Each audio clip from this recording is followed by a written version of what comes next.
अस्सलाम वालेकुम dear student. तो आज हम चैप्टर नंबर 8 डिस्कस करेंगे और ये चैप्टर इंटीटेस्ट पॉइंट ऑफ व्यू से बहुत इम्पॉर्टेंट होता है। इस चैप्टर का नाम है wave motion and sound. Wave या मोशन या साउंड को समझने से पहले हम कुछ बेसिक टर्म्स डिस्कस करेंगे। तो बेसिक टर्म एक होती है जिसको हम डिस्कस करने जा रहे हैं, वो है स्ट्रेस। स्ट्रेस क्या है? तो हम कहते हैं जब हम किसी भी बॉडी पे फोर्स लगाते हैं तो फोर्स बॉडी में डिफॉर्मेशन भी प्रोड्यूस कर सकता है। तो ये जो डिफॉर्मेशन की जो मेजर होती है उसको हम स्ट्रेस कहते हैं। ठीक है, बहरहाल हम स्ट्रेस को ऐसे डिफाइन करते हैं, it is the force per unit area. Force per unit area यानी स्ट्रेस को हम सिग्मा से शो करते हैं, फोर्स पर यूनिट एरिया। अगर आप इसका यूनिट निकालेंगे तो इसका यूनिट होगा न्यूटन पर मीटर स्क्वायर, जो कि प्रेशर का भी यूनिट होता है। ठीक है, अब बात समझें, जब हम किसी भी बॉडी पे फोर्स लगाते हैं तो वो फोर्स बॉडी में डिफॉर्मेशन प्रोड्यूस करता है। इस डिफॉर्मेशन को हम 3 तरीक़ों से मेजर करते हैं। एक तरीका होता है कि भाई इस डिफॉर्म वाला जो फोर्स है इसने बॉडी की कितनी लेंथ इंक्रीज़ कर दी या कितनी लेंथ डिक्रीज़ कर दी। और दूसरा होता है कि इस फोर्स ने बॉडी का कितना शेप चेंज किया है। और तीसरा होता है कि इस फोर्स ने बॉडी का कितना वॉल्यूम चेंज किया है। तो इसका मतलब होगा स्ट्रेस के 3 टाइप्स होंगे। So there are 3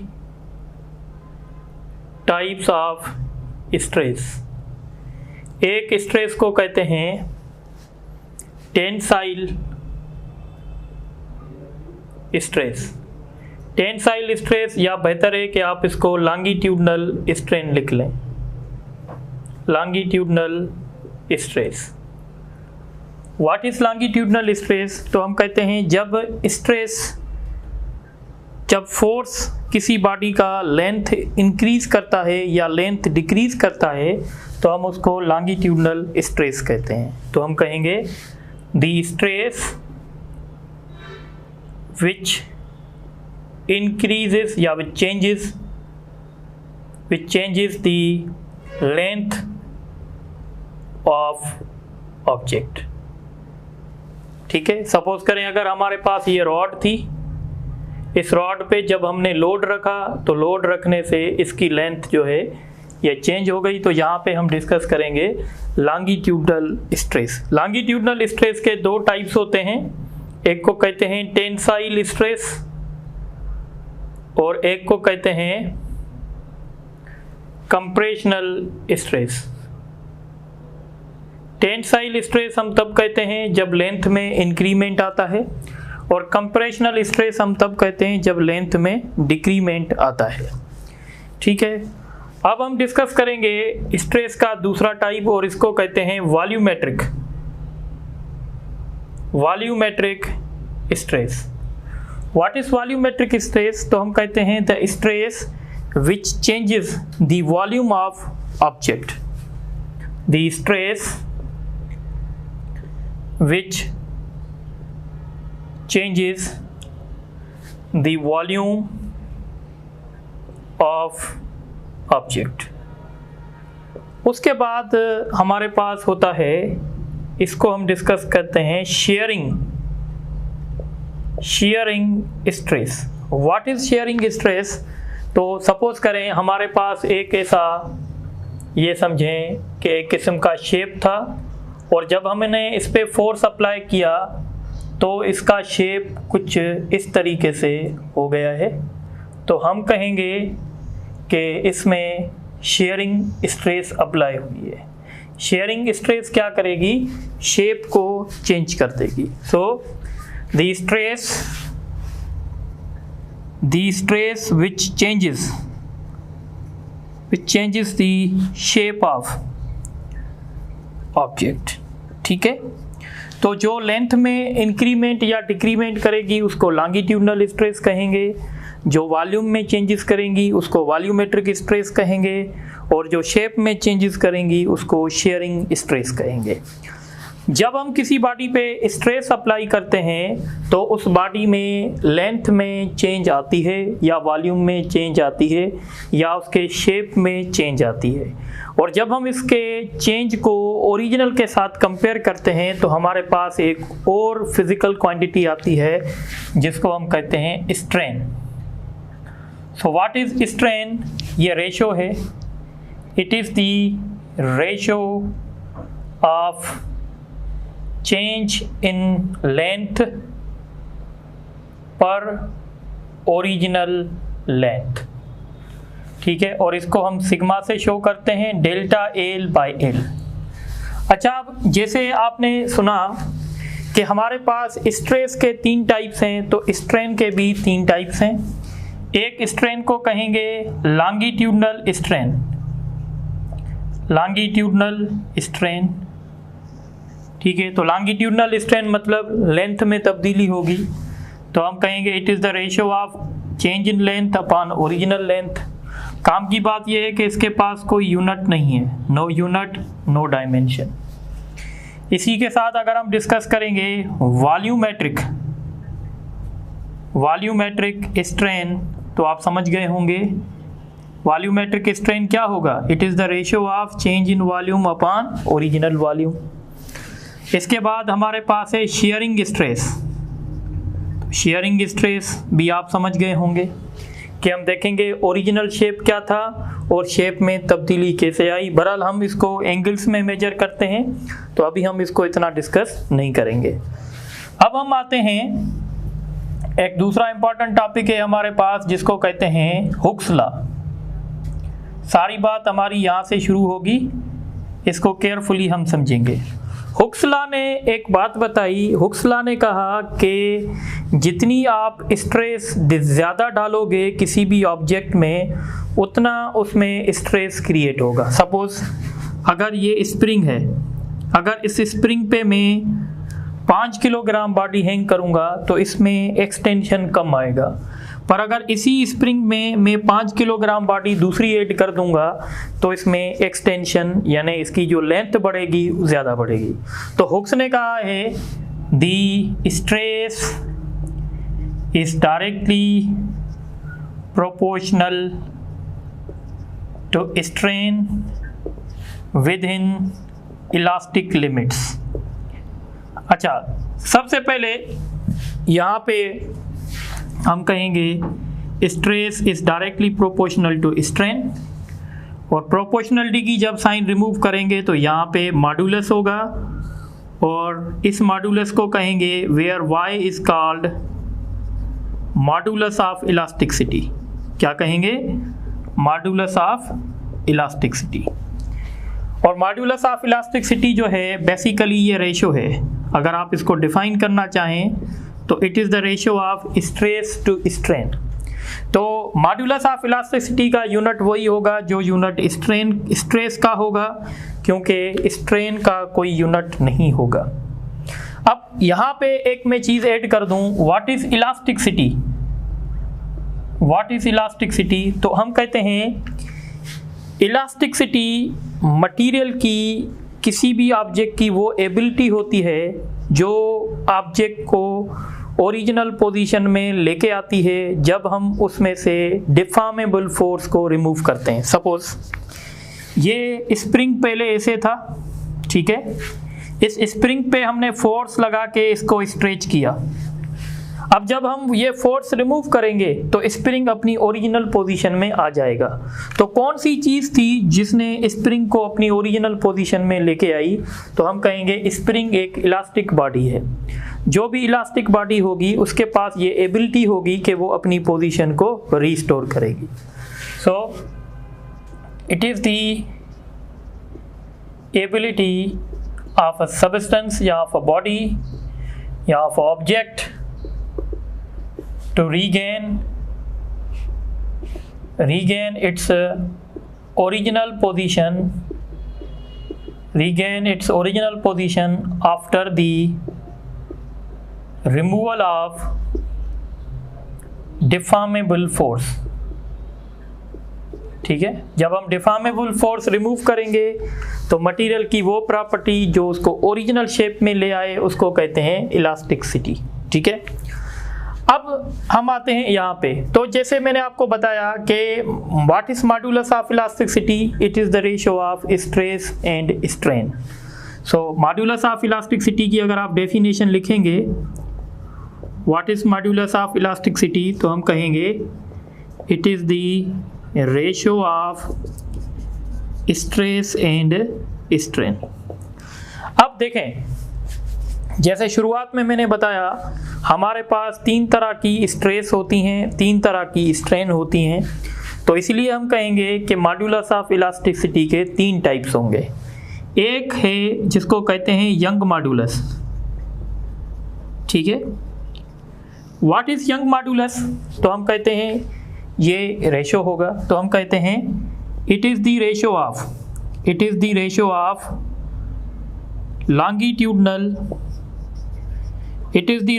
longitudinal stress and longitudinal strain। जब आप longitudinal stress लेंगे और longitudinal strain लेंगे तो आपके पास जो होगा ये यंग मॉड्यूलस कहलाएगा। Young modulus is equal to longitudinal stress divided by longitudinal strain। अब एक बात याद रखें, जब हम सॉलिड्स की बात करते हैं तो सॉलिड के पास यंग मॉड्यूलस होता है, लिक्विड के पास और गैस के पास यंग मॉड्यूलस नहीं होते, क्योंकि लिक्विड्स को और गैसेस को हम in terms of length major नहीं कर सकते। तो यहाँ पे मैं पॉइंट लिखूँगा, only solids have young modulus. ठीक है, और जितना यंग मॉड्यूलस ज़्यादा होगा उतना ज़्यादा फोर्स हमें लगाना पड़ेगा किसी भी स्प्रिंग को ज़्यादा स्ट्रेच करने में। एक बात समझ लें, यहाँ पे कॉन्सेप्ट क्लियर करें। एक स्प्रिंग, ये 2 स्प्रिंग हैं, इन दोनों स्प्रिंग पे, इस स्प्रिंग पे मैंने 100 न्यूटन फोर्स लगाया, इसमें भी मैंने 100 न्यूटन फोर्स लगाया। इसमें 100 न्यूटन फोर्स लगाने से एक्सटेंशन आया 3 सेंटीमीटर का और इसमें एक्सटेंशन आया 5 सेंटीमीटर का। अगर मैं आपसे पूछूं इन दोनों स्प्रिंग में यंग मॉड्यूलस का वैल्यू ज़्यादा किसका होगा, तो यंग मॉड्यूलस हमेशा आपको क्या इंडिकेट करेगा, तो यंग मॉड्यूलस एक किस्म की रेजिस्टेंस आपको फील करवाएगा। तो हम कहेंगे इसमें रेजिस्टेंस ज़्यादा है क्योंकि हम इस पे 100 न्यूटन फोर्स लगा रहे हैं और इसमें स्ट्रेच 3 सेंटीमीटर की आ रही है, जब हम सेम फोर्स इस पे लगा रहे हैं और इसमें स्ट्रेच ज़्यादा आ रही है। इसका मतलब है ये रेजिस्ट कम कर रहा है, ये रेजिस्ट ज़्यादा कर रहा है। तो यंग मॉड्यूलस को आप ऐसे फील कर सकते हैं कि ये एक रेजिस्टेंस है जो लेंथ को स्ट्रेच होने नहीं देती। तो जो स्प्रिंग स्ट्रेच करना जिसको मुश्किल होगा उसका यंग मॉड्यूलस ज़्यादा होगा। ठीक है, अब आते हैं बल्क मॉड्यूलस पे। बल्क मॉड्यूलस जो कि बहुत काम का है। व्हाट इज बल्क मॉड्यूलस, तो हम कहते हैं it is the ratio of volumetric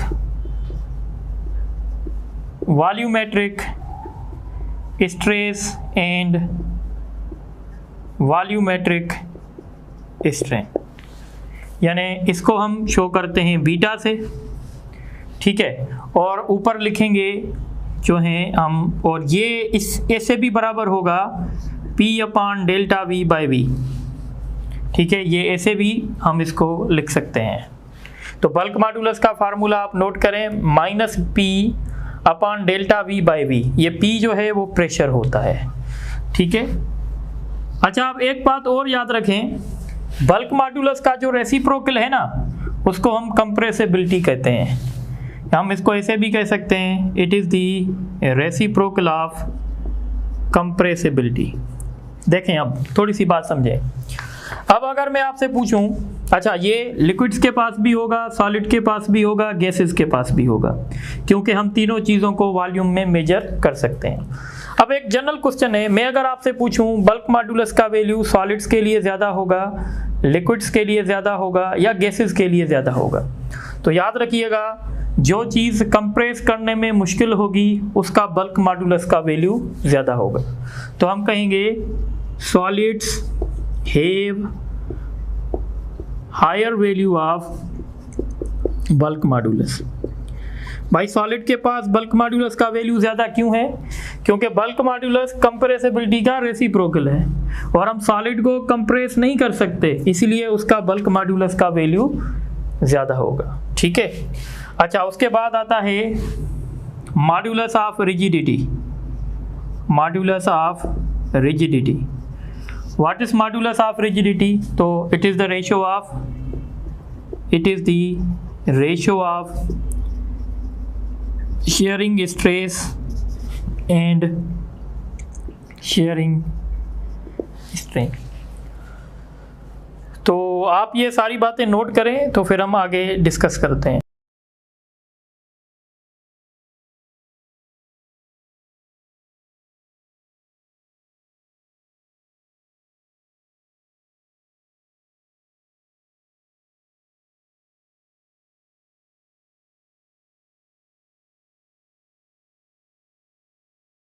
अच्छा, अब हम डिस्कस करेंगे हुक्स लॉ फॉर स्प्रिंग। एक स्प्रिंग के लिए हुक्स लॉ हमें क्या बताएगा? तो देखें, ये एक स्प्रिंग है, ये अपनी नॉर्मल पोजीशन में है और हमने इस स्प्रिंग पे फोर्स एक्सर्ट करके इसको हमने स्ट्रेच कर दिया। ठीक है। अगर आप समझें इस स्प्रिंग की क्रॉस सेक्शन एरिया ए है, तो हमने पढ़ा है कि स्ट्रेस जो होगा वो डायरेक्टली प्रोपोर्शनल होगा स्ट्रेस के साथ, स्ट्रेन के साथ। ठीक है। तो अब यहाँ पे क्योंकि हम स्प्रिंग की बात कर रहे हैं तो हम बात करेंगे इसके यंग मॉड्यूलस की। ठीक है। इसकी जगह हम क्या लिख सकते हैं? फोर्स अपॉन एरिया, और ये हमारे पास यंग मॉड्यूलस है और इसकी वजह से अगर आप ये समझ रहे हैं कि यहाँ से लेकर यहाँ तक ये जो लेंथ में चेंज आया है इसको हम डेल्टा एक्स कह रहे हैं और इसकी जो ओरिजिनल लेंथ है वो एक्स नॉट है, तो फिर मैं इसको ऐसे लिख सकता हूँ, या आप ऐसे समझें कि इसकी जो लेंथ में चेंज आया है वो एक्स नॉट है और इसकी ओरिजिनल लेंथ एल है। तो फिर मैं स्ट्रेस को ऐसे लिख सकता हूँ x not divided by L. अब अगर यहाँ से हम फोर्स को रिजॉल्व करें तो Y A L into X naught. अब आप केयरफुली देखें, किसी भी स्प्रिंग का यंग मॉड्यूलस कांस्टेंट होगा, एरिया कांस्टेंट होगी, लेंथ उसकी ओरिजिनल लेंथ वो भी कांस्टेंट होगी।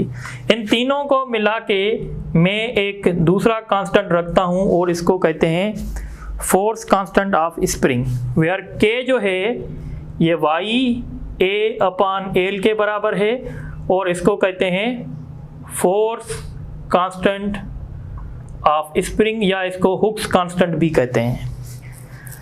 अच्छा, तो अब हम यहाँ से ये सीख सकते हैं, ये जो फोर्स होगा ये इस फोर्स को कहते हैं इलास्टिक रीस्टोरिंग फोर्स। यानी आपने देखा होगा कि जब हम किसी भी स्प्रिंग को ऐसे स्ट्रेच करेंगे तो इलास्टिसिटी की वजह से इसमें एक फोर्स डेवलप होगा और ये फोर्स इस स्प्रिंग को ओरिजिनल पोजीशन में रीस्टोर करने की कोशिश करेगा। उस फोर्स को कहते हैं इलास्टिक रीस्टोरिंग फोर्स। तो आप एक बात नोट करें, अगर आप फोर्स ऐसे लगाएंगे, अगर आप डिस्प्लेसमेंट ऐसे क्रिएट करेंगे तो ये स्प्रिंग जो है रीस्टोरिंग फोर्स ऐसे क्रिएट होगा। तो यहाँ से हमने एक बात सीख ली कि ये जो फोर्स है और ये जो डिस्प्लेसमेंट है इन दोनों के डायरेक्शन जो हैं अपोजिट होंगे। तो इसको हम कहते हैं mathematical form of Hooke's law in case of spring. Words में कैसे लिखेंगे? The extension is directly proportional, the extension is directly proportional to the force, to the applied force। यानी जितना ज़्यादा हम इस स्प्रिंग पे फोर्स लगाएंगे उतना ज़्यादा इसमें डिस्प्लेसमेंट क्रिएट होगा। या हम ऐसे कह सकते हैं कि जितना ज़्यादा हम इस स्प्रिंग को स्ट्रेच करेंगे उतना ज़्यादा इसमें इलास्टिक रीस्टोरिंग फोर्स डेवलप होगा। इसको कहते हैं Hooke's law for a spring. और ये जो फोर्स है इसको क्या कहेंगे? Elastic restoring force. What is elastic restoring force? The force due to, ये force किसकी वजह से? इलास्टिसिटी की वजह से। The force due to elasticity which regains या which restore the original position of a body. The force which restore the original position of body is called elastic restoring force. और elastic restoring force की property क्या है? It is directly proportional. It is directly proportional to the displacement. जितना ज़्यादा displacement लाएंगे, displacement from mean position. Mean position मतलब original, जिसकी ये ओरिजिनल पोजीशन है, यानी यहाँ पे हमने कोई भी फोर्स अप्लाई नहीं किया हुआ है और ये ओरिजिनल पोजीशन से ये हमने डिस्प्लेसमेंट लाया। तो इलास्टिक रीस्टोरिंग फोर्स जो होगा वो डायरेक्टली प्रोपोर्शनल करेगा डिस्प्लेसमेंट से। जितना ज़्यादा डिस्प्लेसमेंट हम लाएंगे उतना ज़्यादा इलास्टिक रीस्टोरिंग फोर्स उसमें डेवलप होता जाएगा। और दूसरी प्रॉपर्टी क्या है? It is always directed towards mean position. ये हमेशा मीन पोजीशन पे डायरेक्टेड होगा। यानी आपने देखा था जब आपने डिस्प्लेसमेंट ऐसे लाए थे, इस फोर्स का direction towards the mean position था। पर अगर आप इस स्प्रिंग को कंप्रेस करेंगे, अब आपने डिस्प्लेसमेंट नेगेटिव लेके आए हैं, जब आप नेगेटिव लेके आए हैं दोबारा ये फोर्स ऐसे होगा, यानी इस फोर्स का डायरेक्शन हमेशा टुवर्ड्स द मीन पोजीशन होगा। So these are two properties of elastic restoring force. तो I think elastic restoring force का कॉन्सेप्ट क्लियर होना चाहिए। तो इलास्टिक रीस्टोरिंग फोर्स क्या है? The force which regains the original position of elastic body. ये force सिर्फ और सिर्फ इलास्टिक बॉडी में डेवलप होगा बिकॉज ऑफ इलास्टिसिटी। और इस फोर्स का जो डायरेक्टली प्रोपोर्शनल होगा वो डिस्प्लेसमेंट के साथ होगा। अगर आप स्प्रिंग को कम स्ट्रेच करेंगे ये फोर्स कम होगा, ज़्यादा स्ट्रेच करेंगे ये ज़्यादा होगा, और ये फोर्स हमेशा towards the mean position directed होगा। अब हम यहाँ पे तो ये भी आ सकता है, इसको कहते हैं mathematical form of Hooke's law. आपके पेपर में आ चुका है कि विच of the following is mathematical form of Hooke's law. अब हम बात करेंगे स्प्रिंग कांस्टेंट की। स्प्रिंग कांस्टेंट, इसको हुक्स कांस्टेंट भी कहते हैं, इसको फोर्स कांस्टेंट भी कहते हैं ऑफ स्प्रिंग। अगर आप इसको एक्सपेंड करें तो इसमें तीन चीज़ें आपको मिलेंगी। इसका मतलब है spring constant is directly proportional to cross section area. पहले हम ये बात क्लियर करते हैं। एक हमारे पास थिन स्प्रिंग है और एक हमारे पास थिक स्प्रिंग है सेम लेंथ का। तो K का वैल्यू इसका ज़्यादा होगा या इसका ज़्यादा होगा, तो आप खुद डिसाइड कर सकते हैं। अगर एक थिन स्प्रिंग है उसको स्ट्रेच करना आसान है, एक थिक स्प्रिंग होगा उसको स्ट्रेच करना मुश्किल होगा, क्योंकि जितनी क्रॉस सेक्शन एरिया ज़्यादा होगी उतना K का वैल्यू ज़्यादा होगा। ठीक है। और दूसरा, K is inversely proportional to length. अगर एक स्प्रिंग है, दोनों की क्रॉस सेक्शन एरिया सेम है पर एक की लेंथ कम है दूसरे की लेंथ ज़्यादा है, तो किस स्प्रिंग का K का वैल्यू ज़्यादा होगा? तो इसका ज़्यादा होगा और इसका कम होगा। यहाँ से क्वेश्चन भी आते हैं। सपोज आपको क्वेश्चन मिलेगा, एक स्प्रिंग था उसका K का वैल्यू 150 था और इसका यूनिट होगा न्यूटन पर मीटर। तो आप लिख सकते हैं its unit is Newton per metre. अब बात समझें, अगर इस स्प्रिंग को हमने 3 हिस्सों में काट दिया, 3 इक्वल हिस्सों में काट दिया, तो इंडिविजुअल पार्ट का वैल्यू क्या होगा? पहले तो ये बताएं, बढ़ेगा या कम होगा? तो आप अपने आप को बता सकते हैं, मुझे तो नहीं बता सकते। बहरहाल के का वैल्यू बढ़ जाएगा। क्यों बढ़ेगा? क्योंकि आपने लेंथ को कम कर दिया है। जैसे ही आप स्प्रिंग की लेंथ कम करते जाएंगे, के का वैल्यू बढ़ता जाएगा। इसीलिए एक फार्मूला नोट कर लें, K dash is equal to N multiplied by K. इसका मतलब होगा, सपोज जैसे मैंने ये क्वेश्चन दिया, मैंने कहा भाई एक स्प्रिंग है जिसका के का वैल्यू 150 है। अगर मैं इसको 3 इक्वल पार्ट्स में डिवाइड करूंगा, what will be new value of के? तो आप कैसे फाइंड करेंगे? 150 को 3 से मल्टीप्लाई करेंगे तो 450 हो जाएगा। इस तरीके से हम इसको डिसाइड कर सकते हैं। अब हम बात करेंगे y की, यंग मॉड्यूलस की। तो आपको पता है एक स्प्रिंग हमारे पास सॉफ्ट होगा, एक स्प्रिंग हमारे पास टफ या हार्ड होगा। तो सॉफ्ट के लिए के का वैल्यू कम होगा, हार्ड के लिए के का वैल्यू ज़्यादा होगा। तो ये पूरा डिस्कशन के पे था। इसी तरीके से अगर आप कुछ बुक पढ़ेंगे, हमारे सिलेबस में तो नहीं है पर आप MCQ सॉल्व करते हैं, तो आपसे 2 क्वेश्चन किए जाते हैं। एक होता है स्प्रिंग इन सीरीज। जब हम स्प्रिंग को सीरीज में लगाते हैं, जैसे ये देखें 3 स्प्रिंग है, इसका वैल्यू K1, K2, K3 है। अगर ये 3 स्प्रिंग सीरीज में निकलेंगे, सीरीज में कनेक्ट होंगे, what will be the equivalent value? तो इसका इक्विवेलेंट वैल्यू कम हो जाएगा क्योंकि लेंथ बढ़ रही है, और इसका इक्विवेलेंट वैल्यू मिलेगा 1/K1, 1/K2 plus 1/K3 up to 1/Kn। अगर आपके पास 2 स्प्रिंग होंगे तो सिंपल फार्मूला है मल्टीप्लिकेशन डिवाइडेड बाय सम। अगर आपके पास सेम वैल्यूज हैं के और n स्प्रिंग है तो k डिवाइडेड बाय n। इन 2 फार्मूले को समझ लें। सपोज अगर मैं कहता हूं मेरे पास 2 स्प्रिंग है, एक का वैल्यू 10 है, दूसरे का वैल्यू भी 10 है। अगर मैं दोनों को सीरीज में कनेक्ट कर रहा हूं तो इक्विवेलेंट वैल्यू कितना होगा? तो मैं करूंगा k divided by n, 10 divided by 2 तो ये हो जाएगा 5। पर अगर मैं कहता हूं एक का वैल्यू 6 है, दूसरे का वैल्यू 3 है, तो आप ये फार्मूला यूज करेंगे। ऊपर रखेंगे मल्टीप्लिकेशन डिवाइडेड बाय सम, ठीक है। 18 डिवाइडेड बाय 9 तो 2 हो जाएगा। तो ये स्प्रिंग था सीरीज में। और दूसरा होता है स्प्रिंग इन पैरेलल। पैरेलल का मतलब है ऐसे होंगे।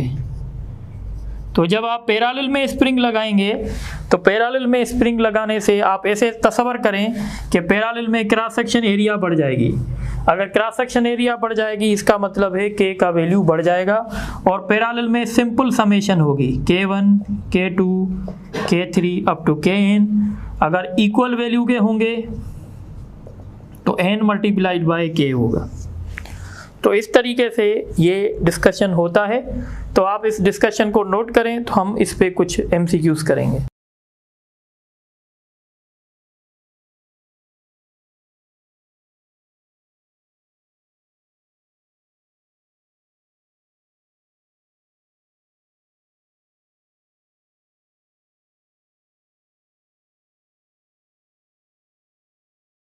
अच्छा, अब ये कुछ MCQs हैं, ये देख लें आप, बहुत इंपॉर्टेंट हैं। The ratio of volumetric stress and volumetric strain is called. तो हमने बताया था इसको कहते हैं बल्क मॉड्यूलस। उसके बाद क्वेश्चन है which of the following have young modulus. तो आपको पता है यंग मॉड्यूलस सिर्फ और सिर्फ सॉलिड के पास होता है। उसके बाद क्वेश्चन है spring having force constant 200 newton per metre, it was cut into 4 equal parts, then value of spring constant. तो इसका फार्मूला मैंने बताया था k dash is equal to k divided by n, ठीक है, सॉरी एन मल्टीप्लाइड बाय के। 4 parts में आपने डिवाइड किया है, हर एक पार्ट का वैल्यू 200, तो ये 800 हो जाएगा। इसका ऑप्शन सी होगा।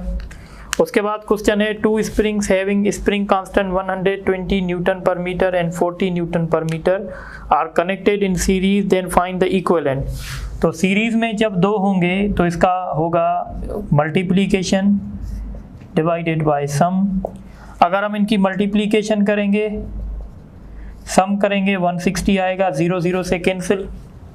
4 का टेबल 1 टाइम, इस पे 4 टाइम, 1 टाइम, इस पे 30 टाइम, तो इसका वैल्यू होगा 30। उसके बाद क्वेश्चन है विच ऑफ द फॉलोइंग, ये क्वेश्चन आपके पास पेपर में आया है, which of the following is mathematical form of Hooke's law. तो आपको पता है Fs is equal to minus K X naught. उसके बाद ये न्यूमेरिकल है, a 5 kilogram mass is attached to the spring and produce an extension of 2 centimetre, find the force constant. Force constant कैसे मिलेगा, तो आपको पता है ये ऐसे स्प्रिंग है, इस पे आपने मास को हैंग किया है, ठीक है। 5 किलोग्राम मास इज हैंग्ड लिख लें, ठीक है। तो इस तरीके से हम लिखेंगे F इज इक्वल टू के एक्स, और ये F जो है वो वेट के बराबर होगा। अगर हमें x चाहिए तो mg अपान k होगा, सॉरी अगर हमें k चाहिए तो mg अपान x होगा। मास इसका 5 है, g का वैल्यू 10 है। ये कितना इसमें एक्सटेंशन आया है, 2 सेंटीमीटर। 2 centimetre means 0.02 metre. अगर डेसिमल कैंसिल करेंगे 2 0 दे देंगे, ये 1 होगा, ये 500 होगा। 500 5 से मल्टीप्लाई करेगा 2500 हो जाएगा, ये इसका ऑप्शन होगा। उसके बाद क्वेश्चन है a spring having spring constant of 1000 Newton per meter, the length of spring becomes 10 centimeter when 2 kilogram object is attached to it। यानी ये एक स्प्रिंग था, इस स्प्रिंग की ओरिजिनल लेंथ कुछ भी थी, जब हमने इस पे मास अटैच किया तो इसमें एक्सटेंशन आया, और एक्सटेंशन आने से अब जो इसकी लेंथ है वो बन गई है 10 सेंटीमीटर। अब आप तसव्वुर करें ये इसकी ओरिजिनल लेंथ थी और ये इसमें एक्सटेंशन आया है, हमें फाइंड करनी है ओरिजिनल लेंथ। अब हम सबसे पहले हुक्स लॉ यूज़ करके और हम फाइंड करेंगे कि इसमें एक्सटेंशन कितना आएगा।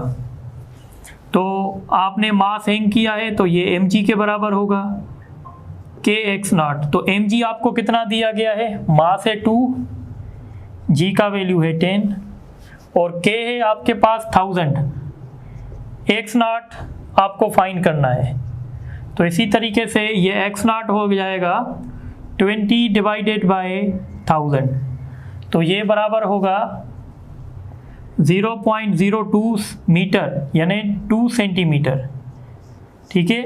अब हमें पता है कि इसकी जो लेंथ है टोटल वो होगी x not plus L not plus x not, और अब इसकी टोटल लेंथ कितनी हो गई है 10 सेंटीमीटर। एक्स नॉट का वैल्यू हमें पता है, तो हम क्या करेंगे 10 minus 2 is equal to L naught. तो इसकी ओरिजिनल लेंथ जो थी वो 8 सेंटीमीटर थी, यानी ऑप्शन बी होगा। आज के लेक्चर का last question, 10 kilogram object is attached to one end of spring, ये पास पेपर में आया है, and place on horizontal table, ऐसे पड़ा हुआ है हॉरिजॉन्टल सरफेस, और हमने इस पे फोर्स लगा के इसमें डिस्प्लेसमेंट प्रोड्यूस किया है। तो सिंपल है, F इज इक्वल टू के एक्स, हमें K फाइंड करना है, F अपान एक्स। फोर्स हमने कितना अप्लाई किया 50 न्यूटन, डिस्प्लेसमेंट कितना लेके आए 2 सेंटीमीटर मीन 0.2, ये कैंसिल करेंगे 2 0 आएगा, इसको हाफ करेंगे 2500 होगा। तो इसी तरीके से आज हमने चैप्टर 8 का बेसिक लेक्चर दिया है, इंशाल्लाह बाकी नेक्स्ट क्लास में डिस्कस करेंगे। Thank you very much.